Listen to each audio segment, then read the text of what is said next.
What's up everyone, it's a Knife Saw here, and today I'm going to be doing my first impressions on my newest Sebenza. This is the Plain Jane Small Sebenza 21 with an Insingo blade, and I picked this up used. I got it from Dylan Mallory. He sent some cool stickers, so you can expect those in some upcoming giveaways, probably my 1,000 subscriber giveaway, which we are actually getting closer to, which is cool. But anyway, I got this knife used, and this was a knife that I pretty much just wanted to get a small Sebenza that I would actually use a bunch.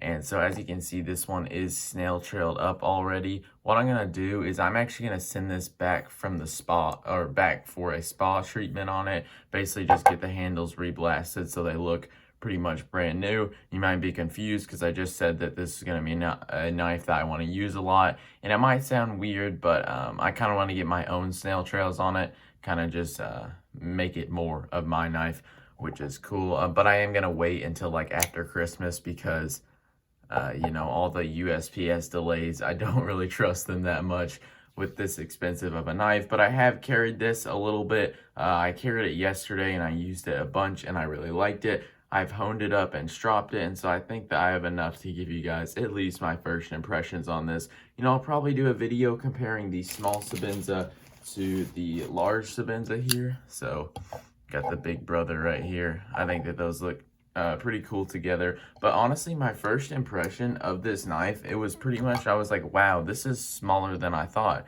Because, let me throw up that large Sebenza again. This is the size of the Sebenza I'm used to, and if I line these up about at the base, you can see this is much bigger and much wider than the small Sebenza. So I was like, wow, this is small, but then I put it in my hand and I was like, well, I can get all 4 fingers on it. It feels very comfortable, and so I honestly have no complaints that it's small, and it's also very light. And one cool thing about the Sebenza is that the action out of the box was very smooth. I did take it apart to take this lanyard off, but you know, it drops right to my thumb, which is nice. I don't know if this one will do it. So this one does flick out and drop to my thumb too. So yeah, I've been getting lucky and getting some really smooth Sebenzas. And also, if you're wondering, I mean, Sebenzas don't really have blade play, but this one has absolutely none. This pivot, when I took it apart and put it back together, I did have to Loctite it because it did back out on me. Not that big of a problem. Some people tell me that or I see it everywhere that Chris Reeve knives do not need Loctite, but at least in my experience, I've had to Loctite the pivot on this one and the pivot on this one. I haven't had to do it on my 31, which I'll show right here. But I mean, I guess some of them don't need Loctite, but some of them do. So let's talk about the blade, and a big reason why I got this one from Dylan Mallory was that this blade is pretty much sterile, and I really do like that. You know, he's not the previous owner, or he's not the first owner, so maybe it was sharpened by the other dude, but hopefully you can see, yep, there are the factory scratches. So this is a factory edge on here. Also, no scratches on the blade, and if there were, the Sebenza blade finish hides it very well, and so that was one thing I really like. Sorry, one of my dog's hair is just kind of floating around on my hand. Disadvantages of having a golden retriever.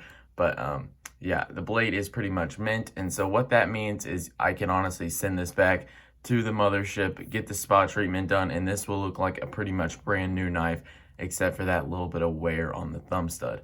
And I really wanted the small Sebenza in the Insingo blade, because after getting the large Sebenza in the Insingo blade, I realized how much I love this blade shape.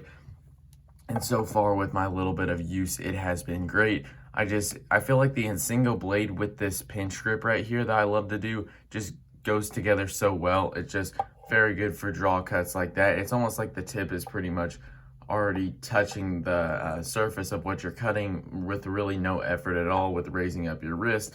Also, this little bit of belly gets it, or it makes it a lot better for slicing tasks. You know, I do like a drop point blade shape because it's got this belly here that's good for cuts, like kind of slicing cuts, you know, but it also doesn't really have that good of access to the tip. You got to really raise up your arm in order to get to that tip. And I feel like the Insingo blade is just the perfect combination, because You don't have to do that, and it's got that little bit of belly for slicing rather than something like a Warncliffe. Do I have one on the table? Yes, a Warncliffe. This is kind of a modified Warncliffe, but you get the point.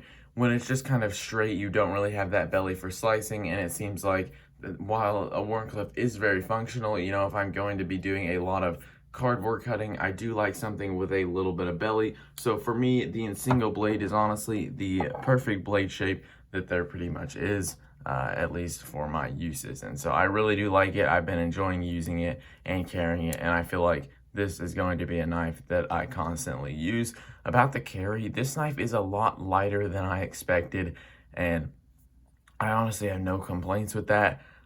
It's just very light compared to the large Sebenza. I do not know the exact weights on these knives, so sorry that I can't give you the specs, but you can always look those up. This one feels a lot heavier in the pocket, and this one will be nice to carry, especially in like summertime, because the large Sebenza, I wouldn't carry that much in lighter weight shorts just because it would kind of weigh down the pocket. But this one is very light, and I am really enjoying it. My main complaint, I guess I could say, about the small compared to the large, I'm going to be doing a video kind of comparing like which one you should get. I think that I will be doing a like kind of a series on what should be your first Sebenza, because I remember for me at least it was like, all right, I want to get a Sebenza, and then it's like, well, do I get, what blade shape do I get, what size do I get inlays, do I not, do I get a 21, do I get a 31?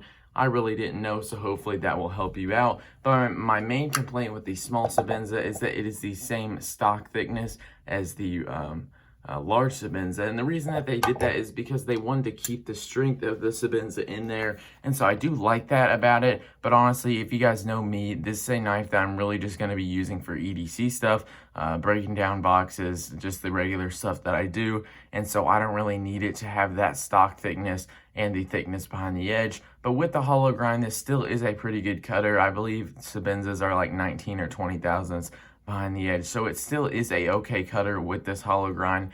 I just honestly, you guys know me, you know I like knives that have thin stocks that are reground to like 10 thousandths behind the edge and just are very good performers. And I don't really need this knife to be that strong because it's not going to be a hard user for me. It's just going to be kind of like an EDC user, if that makes any sense. Just a knife that I use a lot for my basic tasks.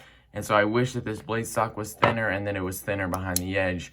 But that's probably my only complaint comparing the small to the large.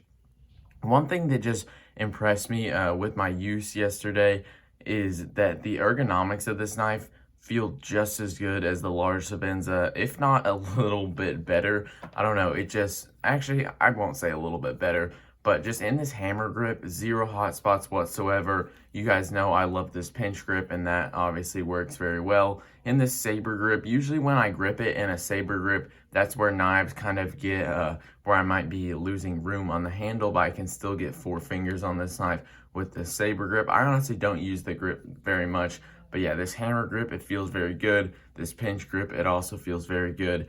You can put your middle finger kind of in this choil area.